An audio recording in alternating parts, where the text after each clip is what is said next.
Hello friends, welcome to another lecture of Laplace Transformation. Here we are going to discuss about impulsive function, and we are going to solve some problems on impulsive functions. So before we start, please like, share and subscribe the channel if you are new to my channel, and also hit the bell icon so that you get notified when new video will be uploaded. So before we discuss about impulsive function, let us discuss about impulse. What is impulse? So let me tell you, impulse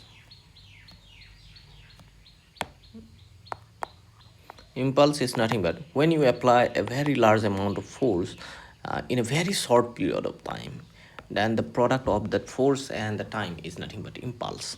So what is impulsive function? So represented by delta. Impulsive function is represented by delta.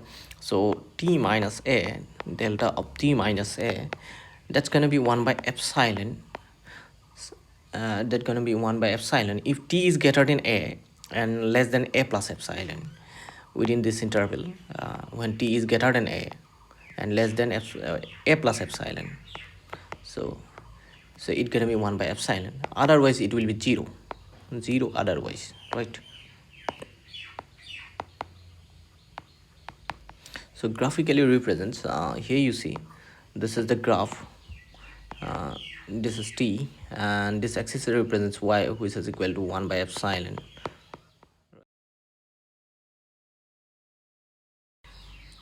So let me take that way. So here you see, suppose this is the interval a to, so this is origin here, this is origin, and this point is a, and this point is a plus epsilon, and in this interval, so let me, this is a plus epsilon.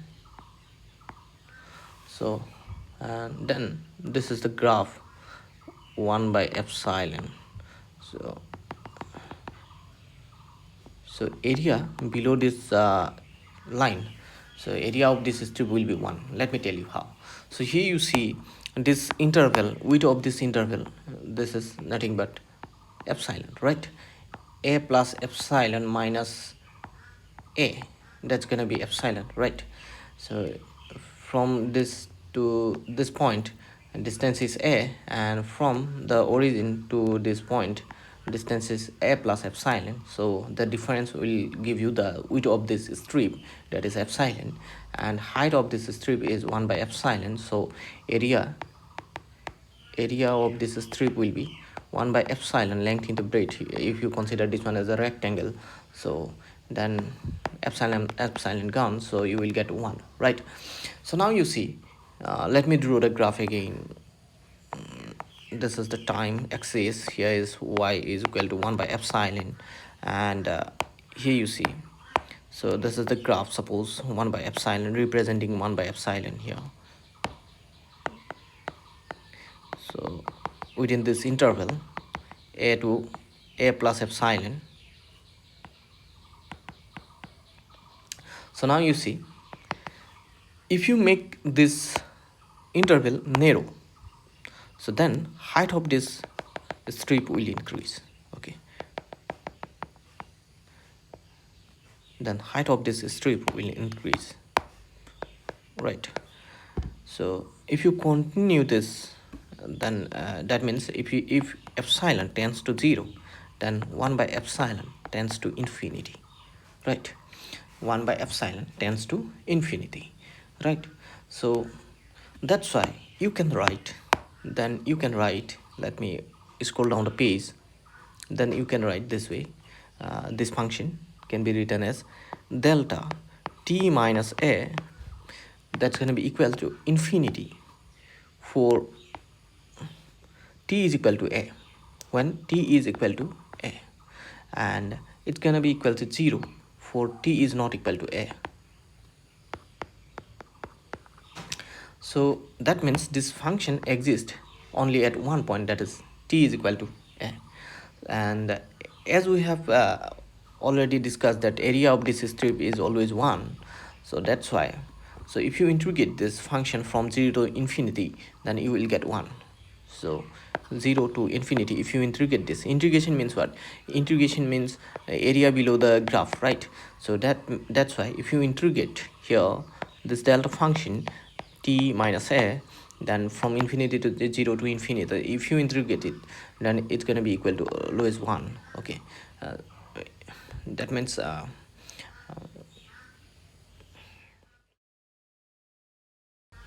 as I have already told you that doesn't matter what is the uh, interval here, 0 to infinity or uh, a to a plus epsilon, doesn't matter. The area below this graph is always going to be 1. So I have already told you these things. So that's why integration from 0 to infinity delta t minus a, that's going to be equal to 1. So hope you have understood till now. So area of the strip is 1. So now you see, now let me tell you very important property of this function, that impulsive function. So here that property is 0 to infinity. If you integrate it 0 to infinity, from 0 to infinity, f of t, which is a function of t, then delta t minus a dt, that's going to be equal to f of a. This is a very important property. This a should be put here, so that's going to give you the result. So this is very important property. This is a property of impulsive function. So let me show you how. uh, Let me show the proof actually. So here you see, so let us take the left hand side first. Left hand side is 0 to infinity integration f of t uh, delta sorry delta t minus a dt. So here you see, impulsive function do exist only in this function delta t minus a exist only within this interval a to a plus epsilon, right? Within this interval it exists. So that's why we can write this integration as a to a plus epsilon, so f of t, and within this interval this function is equal to 1 by epsilon, that we have already discussed here in this part. Here you can see delta t minus a, that's going to be epsilon within this interval a to a plus epsilon. So that's why we can replace here, we can replace this function by 1 by epsilon, so dt. So now if you remember, if you know the mean value theorem, so I hope you know that mean value theorem. Mean value theorem. So according to that theorem, suppose you have integration a to b f of t dt. So there must be a point c exist between a and b, c greater than a and less than b, such that b minus a f of c. So this integral becomes b minus a f of c, right? So we have considered that way. So then in that case we can write this result like this way. So as you know, 1 by epsilon, that's going to be constant here. 1 by epsilon, you can take it outside of the integral. So and you have a to a plus epsilon f of t dt. So this can be written using this mean value theorem, considering a plus epsilon as b, and the small a is equal to small a. So you can consider that one that way. So in that case, what you're gonna have, so 1 by epsilon, you will have a plus epsilon minus a into f of c, where c is where c is lying between a plus epsilon and a, right? C is greater than a and a less than a plus epsilon. So you can consider that way, right? This is called mean value theorem. So this is application of mean value theorem. Now let me scroll down the page. So here you can see that clearly this minus a plus a cancels, so you will get 1 by epsilon into epsilon f of c. So here epsilon epsilon gone, you will get f of c. Now let me tell you one thing. If you see the graph, if you observe the graph again, so this is the time axis, and here y is equal to 1 by epsilon, you can consider that way. So here you can see the graph of this function. This is a, this point is a, and this point is suppose a plus epsilon, and this is the graph of 1 by epsilon, 1 by epsilon. So we know when epsilon tends to 0, so this point c that we have taken here, this point c, this must be lying between this interval, somewhere in this interval, right? So it must be the midpoint of this interval, so that's why it is mean value theorem. So here you can see when epsilon tends to 0, then this side approaches towards left, and that's why this point c, this point c also approach towards a. So you can see that when epsilon tends to 0, c tends to a, right? When epsilon tends to 0, c tends to a. So in case unit impulsive functions, we have I have already told you that this function, impulsive function, exists. This impulsive function is equal to infinity. Here you see this impulsive function is equal to infinity at t is equal to a. So when it will be infinity, when epsilon tends to 0, when epsilon tends to 0, right? So here we can say that as epsilon tends to 0, c tends to a, right? So that's why we can write this is equal to f of a as epsilon tends to 0. So that is integration 0 to infinity f of t delta t minus a dt. So this is the property that we can prove. So we have proved now. So this is the property, right?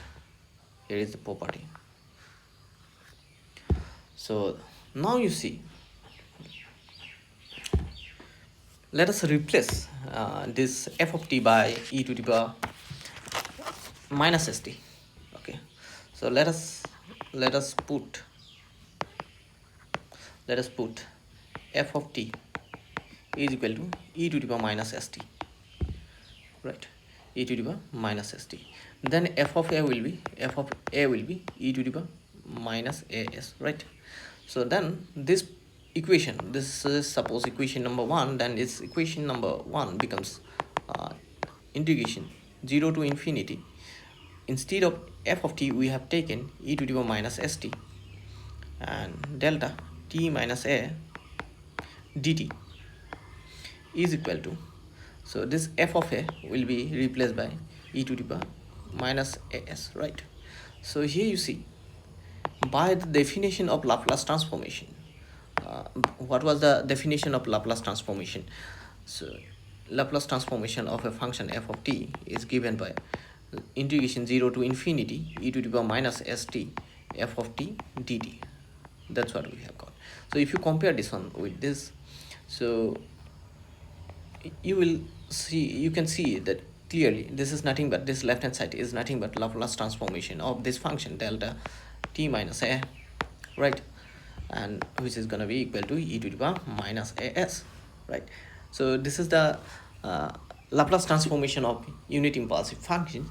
So now you see, what if a is equal to 0? So remember this also as a formula, you can remember this. And what if a is equal to 0, right? A is equal to 0. So in that case, Laplace transformation of delta t will be equal to 1, because e to the power 0, that's going to be 1, right? So Laplace transformation of delta t is 1, right? So that's what we have got. Now remember one more thing. So one more important property, that is what, that minus infinity to plus infinity f of t delta, this is derivative, this dash represents derivative, okay? So t minus a dt, t minus a dt, and that's gonna be equal to minus f dash of a. So this is also an important property that we are going to use in solving problems. So now let me show you how to prove this. So let us prove this property also. So here you see, if you take the left hand side, so let me scroll down the page, left hand side, so minus infinity to plus infinity f of t delta dash t minus a dt, and integrating by parts. If you do integrating by parts, so f of t integration delta dash t minus a dt, so interval should be minus infinity to plus infinity, so then minus integration from minus infinity to plus infinity, so then derivative of f of t, that is f dash t you can say, then again integration of delta t minus a dt, right? So t minus a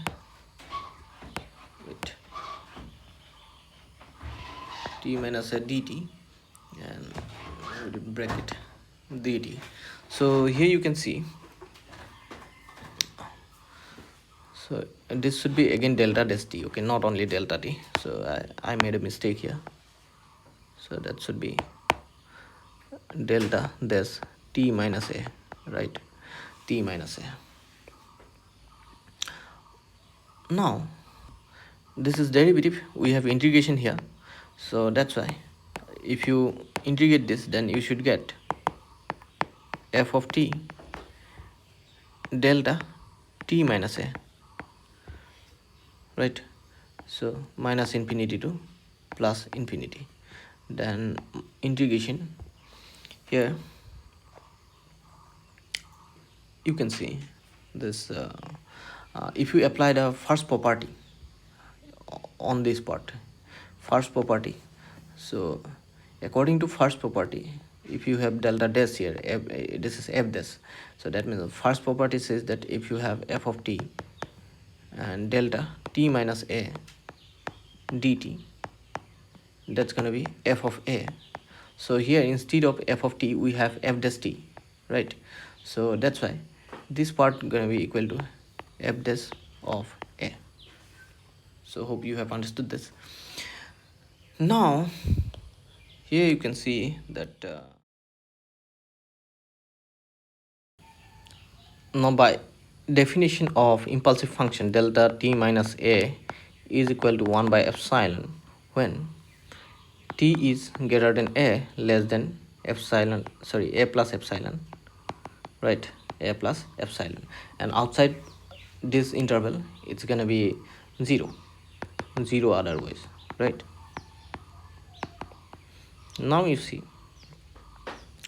if you put here plus infinity, right, plus infinity, so this is the graph, this t, and this is 1 by epsilon, so here is the origin O, so this is the graph, right? This is the graph, suppose, so you can consider it. So this is the graph, this is a, and this is a plus epsilon. So now when you say a plus when you put here delta instead of t infinity minus a, right, infinity minus a, so on this side it is infinity minus a, so a is very small, so that's why it gonna be lying outside this strip. Okay, so similarly if you put here on this side we have minus infinity, so if you put delta instead of t minus infinity minus a, then also it will be lying outside this strip, outside this strip, so in both cases we will get 0, right? So that's why this part becomes 0, that's why our result will be minus f dash of a. So that is the property we have proved now. So this is very important property, we're gonna use this in solving problems. Okay, so remember this property as well. So we have got two important properties, one is this one, this is the second property, and the first one is this. So this is the first property number 1. So let me enlarge it so you can note this. Okay, so now also you have to remember the Laplace transformation that we have got. So where are the Laplace transformations? So this is the Laplace transformation of impulsive function, and this is also a very important result, Laplace transformation of delta t, that's 1. Okay, so remember those points, it will be better if you note it. Okay,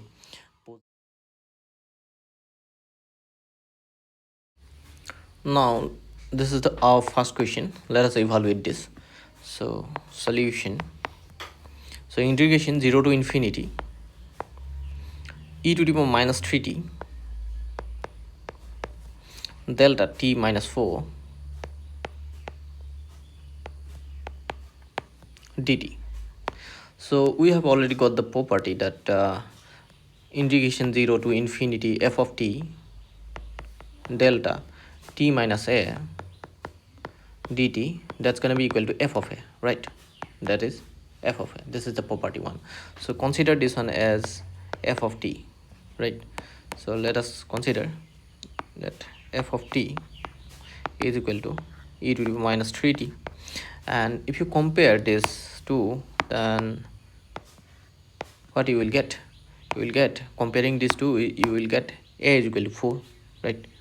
A is equal to 4. So therefore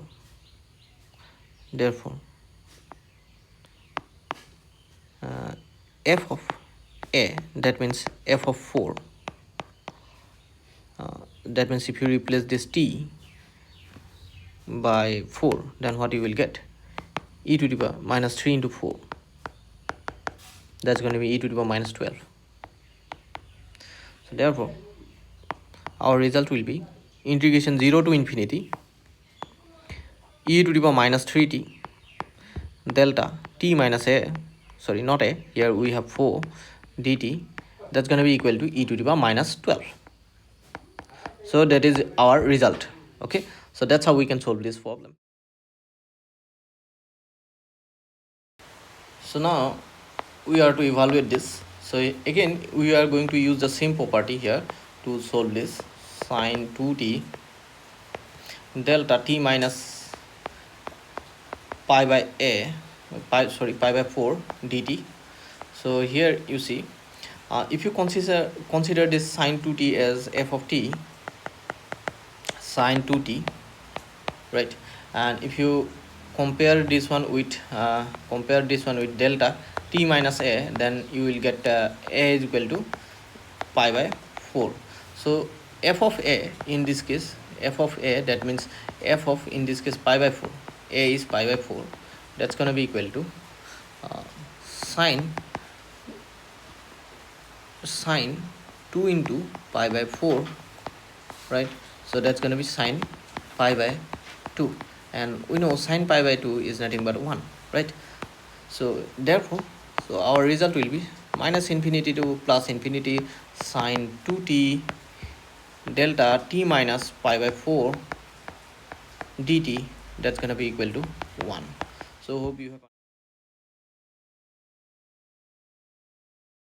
Now to evaluate this, we are going to use the second property. That property is integration minus infinity to plus infinity, minus infinity to plus infinity, f of t delta dash t minus a dt. So that was equal to minus f dash of a, right? And we are going to use this result. So here compare so solution. So here is the integral minus infinity to plus infinity e to the power minus 3t delta dash t minus 2 dt. Now if you compare this two, here it will be f of t, and delta dash t minus 2 compare with delta dash t minus a, then you will get a is equal to 2, right? Then you will get a is equal to 2. So here we have f of t is e to the power minus 3t, and value of a is equal to 2. So if you find f dash of t, then you will get minus 3 into e to the power minus 3t, and therefore f dash of a, so f dash of a means f dash of 2, right? That's going to be equal to minus 3 into e to the power minus 3 into 2. That's going to be minus 3 e to the power minus 6. So that's why our result. So therefore our result is minus infinity to plus infinity e to the power minus 3t delta dash t minus 2 dt. That's going to be equal to minus 3 e to the power 6 minus 6. So this is. Now we need to find the Laplace transformation of this function cos t log t delta t minus pi. So Laplace transformation of cos t log t delta t minus pi. Okay, so by the definition of Laplace transformation, 0 to infinity e to the power minus st, and the function that is cos t log t delta t minus pi dt. So remember one more thing also. This is also a very important property, that if you have f of t delta t minus a, then you can write it is equal to f of a delta t minus a, right?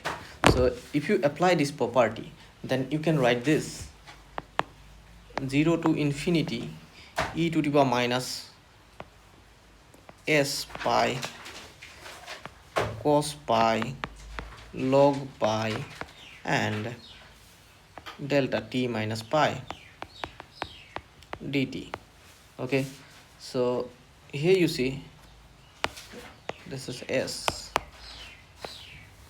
So now you can take this part outside the integral e to the power minus s pi cos pi, because they have fixed value now, they become constants, log pi. So 0 to infinity integration delta t minus pi, and we know integration of this is always going to be 1. That's why our result is e to the power minus s pi cos pi log of pi. So this is our result. So that's how we can solve this, and we know that cos pi is nothing but minus 1. That's why our answer will be minus e to the power minus s pi, or you can say pi s log of pi. So this is our answer. So hope you have understood this now. So this is all about impulsive function. So hope you have enjoyed the video. Then If you have enjoyed the video, then please share with your friends, and if you are new to my channel, please subscribe the channel, hit the thumbs up button, and also hit the bell icon so that you get notified when new video will be uploaded. So thank you for